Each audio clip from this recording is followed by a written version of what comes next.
तुमच्या computer skills upgrade करायच्या आहे? दिशा कम्प्युटर इन्स्टिट्यूट घेऊन आले आहेत महा डिस्काउंट ऑफर। आता कोणताही कोर्स करा फक्त 1800 रुपयांमध्ये। महाराष्ट्रात उष्णतेचा भडका। राज्यातील 15 शहरांचं तापमान 41 अंश सेल्सिअसवर, तर विदर्भातील अमरावती, अकोला आणि वर्ध्यामध्ये सर्वाधिक तापमान। शिवाय छत्रपती संभाजीनगरमध्ये सुद्धा या हंगामातील सर्वाधिक तापमानाची नोंद। परभणीमध्ये उष्माघाताचा पहिला बळी। नाशिकहून परभणीमध्ये भावाकडे आलेल्या 37 वर्षीय व्यक्तीचा मृत्यू। भावाच्या फिर्यादीवरून पोलीस ठाण्यामध्ये मृत्यूची नोंद।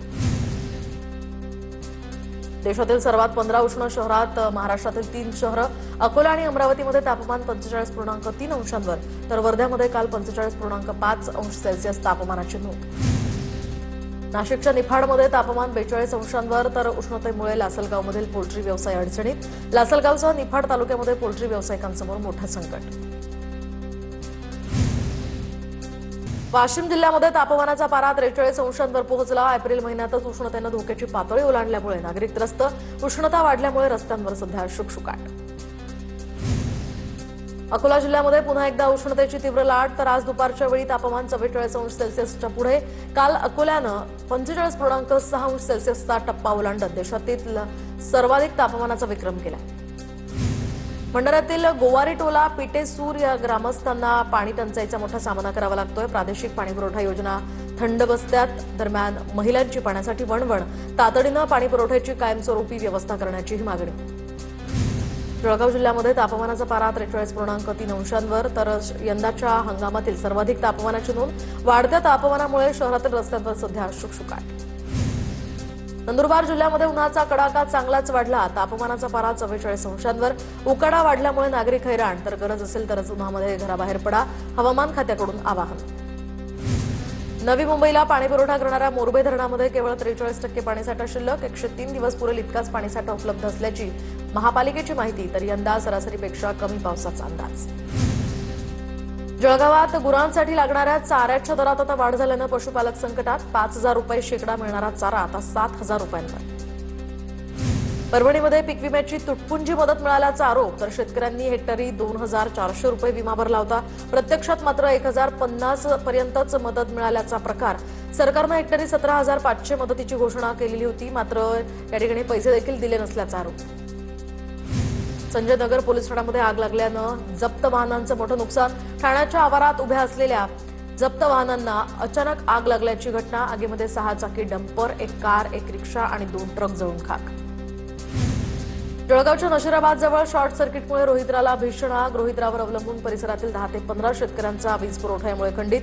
वीज खंडित झाल्यामुळे शेतकरी मोठ्या संकटात। महापुरात उद्ध्वस्त झालेल्या धाराशिवमधील शेतकऱ्यांना अजूनही पुरेशी मदत नाही।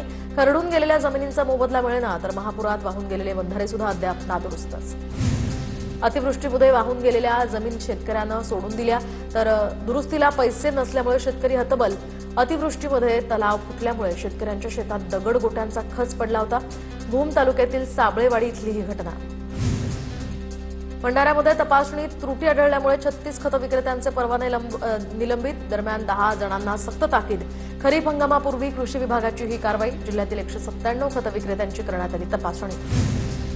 अवकाळीच्या भीतीनं भंडाऱ्यामध्ये मका मळणीला सध्या वेग। शेतकऱ्यांची लगबग वाढली, तर हवामान खात्यानं अवकाळी पावसाचा इशारा दिल्यामुळे शेतकऱ्यांची चिंता वाढली।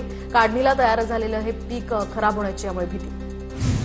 वाशिम जिल्ह्यामध्ये शेतकऱ्यांचा नैसर्गिक शेतीकडे कल वाढला। यंदा तब्बल 8000हून अधिक शेतकऱ्यांनी शेणखत, कंपोस्ट खतांचा वापर सुरू केलाय। जमिनीची सुपीकता सुधारित असून उत्पादन खर्चात सुद्धा घट। लातूरच्या निलंगा पोलिसांचा अजब कारभार। शेतकऱ्यांनी चोरी करताना रंगेहात पकडलेल्या चोरट्यांना पोलिसांनी पुन्हा शेतकऱ्यांच्याच हवाली केलं आणि शेतकऱ्यांना चोरट्यांच्या जेवणाची व्यवस्था करण्यास सांगितलं। लातूरच्या गौर मसलगा या भागात सोलर पंपाचं स्टार्टर चोरी करत असताना त्यांना पकडलं होतं। जळगावच्या रामदेववाडी परिसरामध्ये काढणीला आलेला मका पिकाला आग, तर 5 ते 6 एकरावरील मका यामध्ये जळून खाक। आगीमुळे शेतकऱ्यांचं 4 ते 8 लाखांचं नुकसान। कर्जमाफी समितीचा अहवाल सार्वत्रिक करण्याची किसान सभेची मागणी। प्रवीण परदेशी समितीचा अहवाल चर्चेसाठी खुला करावा, किसान सभेचे डॉक्टर अजित नवले यांची मागणी। तर अतिवृष्टीग्रस्त शेतकऱ्यांना कर्जमाफीचा दिलासा देण्याची सुद्धा मागणी। जालन्यातील रांजण गावामध्ये जलजीवन मिशनच्या पाईपलाईन्स आणि पाण्याच्या टाकीचं काम अपूर्ण। पाणी टंचाईच्या झळा सोसाव्या लागत असल्यानं गावकऱ्यांकडून अर्धनग्न आंदोलन। इगतपुरीमधील मुख्य धरणाच्या पाणीसाठ्यात घट झाली तर अनेक धरणांमध्ये 50%पेक्षाही कमी पाणीसाठा. मुंबईला सुद्धा पाणीपुरवठा करणाऱ्या इगतपुरीतील वैतरणा धरणात 49% पाणीसाठा. अमरावतीच्या चांदूर रेल्वे तालुक्यातल्या चिरोडी गावामध्ये भीषण पाणी टंचाई. गावकऱ्यांची पाण्यासाठी वणवण. नगर परिषदेकडून होणारा पाणीपुरवठा दूषित होत असल्याचाही आरोप. जळगावच्या 40 गावात 27 धोकादायक उघड्या विहिरींमुळे अपघाताचा धोका वाढला तर अनेक विहिरी पाण्यानं भरलेल्या असल्यानं नागरिकांमध्ये भीतीचं वातावरण. विहिरींना संरक्षण भिंत आणि जाळी बसवण्याचीही मागणी. नागपुरातील 24 तास पाणी योजनेवरून गडकरींचा प्रशासनावर संताप. नागपुरातील पाणीपुरवठा योजना पूर्णपणे फसली.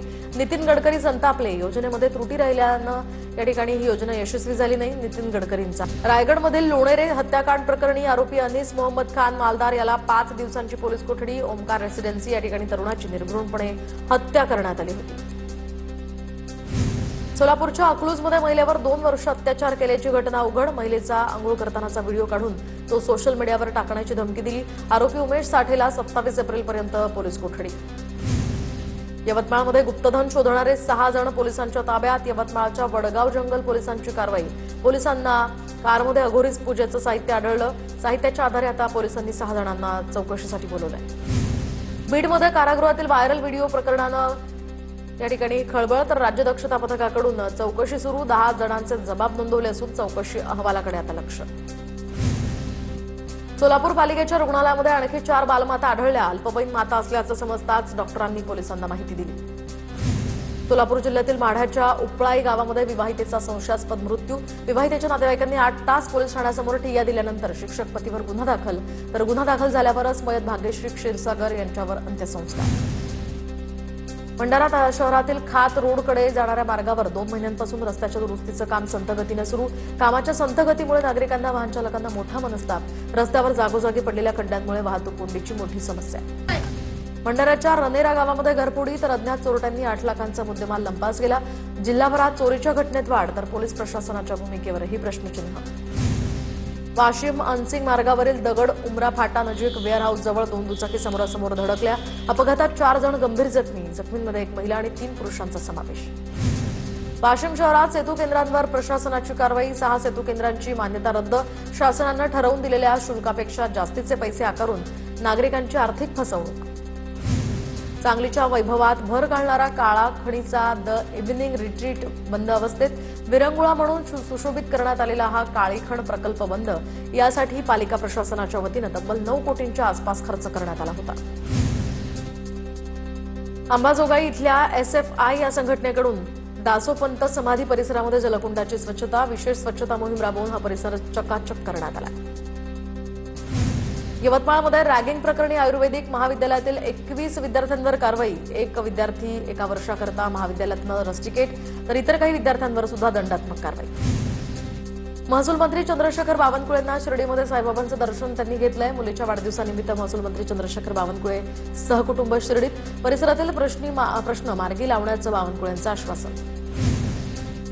सरकारनं शक्तीपीठ महामार्गाचा हट्ट केल्यास कायदा मोडून काढू. स्वाभिमानी शेतकरी संघटनेच्या राजू शेट्टी यांचा सरकारला इशारा. शक्तीपीठ महामार्ग फडणवीस आपला ड्रीम प्रोजेक्ट म्हणून लादू पाहतायत. राजू शेट्टींचा आरोप. जळगावच्या 40 गावात पुरोगामी संघटनांचा एल्गार तर आमदार संजय गायकवाड आणि धीरेंद्र शास्त्रींच्या वक्तव्याचा निषेध व्यक्त. दोघांविरोधात जोरदार घोषणाबाजी. नंदुरबारमधील चर्चच्या अवैध बांधकामांविरोधात आदिवासी संस्कृती संघटना या ठिकाणी आक्रमक. दरम्यान नवापूरमधील 116 ग्रामपंचायतींमधील अवैध चर्च बांधकाम थांबवण्याची मागणी. पुण्याच्या भोरमध्ये छत्रपती संभाजी महाराज व्यापारी संकुलाच्या इमारतीच्या उद्घाटनावरून श्रेयवाद. राष्ट्रवादी आणि भाजपकडून 2 वेळा स्वतंत्र उद्घाटन. पुणे ते पंढरपूर या पालखी महामार्गावर पुरंदरमध्ये काँग्रेसचं टोलमाफीसाठी आंदोलन. पुरंदरमधील भूमिपुत्रांना टोलमाफी देण्याची काँग्रेसची मागणी तर जेजुरीजवळ होत असलेल्या टोल नाक्यावर टोल वसुली न करण्याचीही मागणी.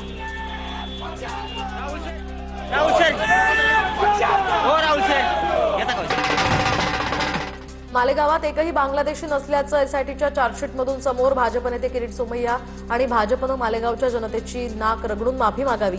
इस्लाम पार्टीचे संस्थापक अध्यक्ष माजी आमदार आसिफ शेख यांची मागणी. साताऱ्यामध्ये शिवचरित्र प्रसार अश्व मोहिमेला सुरुवात. 25 गड किल्ल्यांवर घोडेस्वारीचा प्रकल्प. दरम्यान या ठिकाणी कल्पना राजे भोसले यांच्या हस्ते मोहिमेचं स्वागत. तुमच्या कम्प्युटर स्किल्स अपग्रेड करायच्या आहे? दिशा कम्प्युटर इन्स्टिट्यूट घेऊन आले आहेत महा डिस्काउंट ऑफर. आता कोणताही कोर्स करा फक्त 1800 रुपयांमध्ये.